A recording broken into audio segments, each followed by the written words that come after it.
Donations बहुत करता था, अब भी करता हूं, लेकिन उससे मुझे वो फीलिंग नहीं आती थी। तो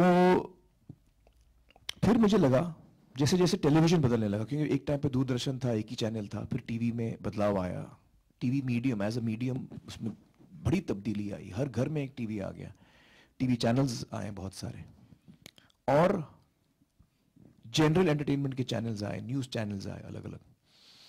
फिर मुझे ये थॉट आया कि यार ये एक मीडियम है टेलीविजन का, जो बहुत ही ताकतवर मीडियम है, और मुझे अभी 15-20 साल हो गए इंडस्ट्री में, तो मैं अगर इसका इस्तेमाल करूं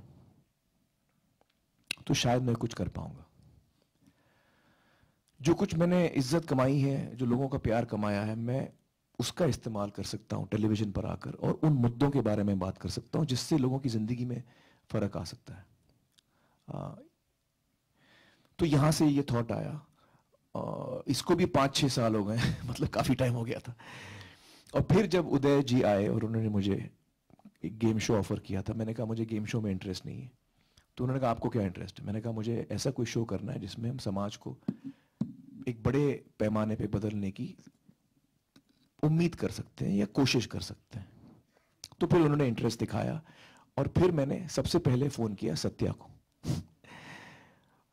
और सत्या को मैंने कहा कि यार ये मेरा आइडिया है, एक टीवी शो बनाते हैं मुद्दे को लेके। और फिर सत्या, उनकी पत्नी स्वाति, लैंसी जो उनके दोस्त हैं, ये तीनों सोशल सेक्टर में एज जर्नलिस्ट ऐसे अलग अलग तरीकों से काम करते आ रहे हैं पिछले 25 सालों में।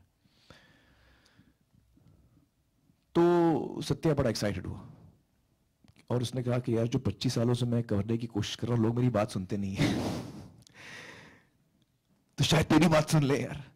तो हम लोग ज्वाइन हो जाते हैं। तो ये एक तरह से एक जॉइंट एफर्ट है हम सब का, जिसमें कि हम जर्नलिज्म को कंबाइन कर रहे हैं स्टोरी टेलिंग के साथ। सत्य में क्या है, हम एक टॉपिक लेते हैं और उसको हम आपके सामने रखते हैं।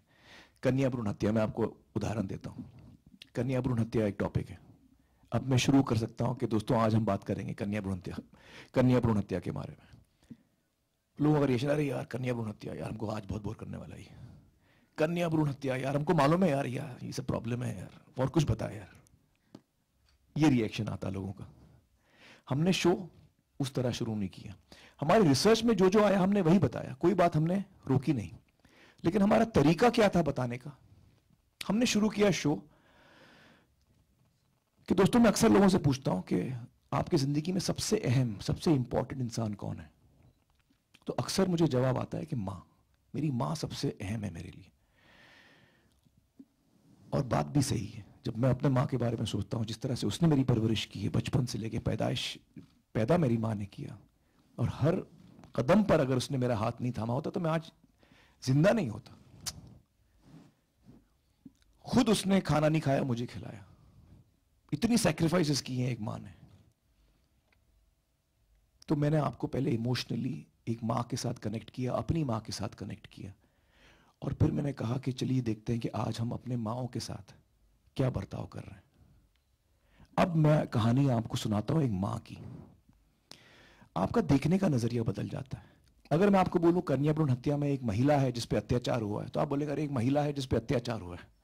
ये महिला नहीं है, ये मां है। जैसे आपकी मां है, जैसे मेरी मां है, ये मां है।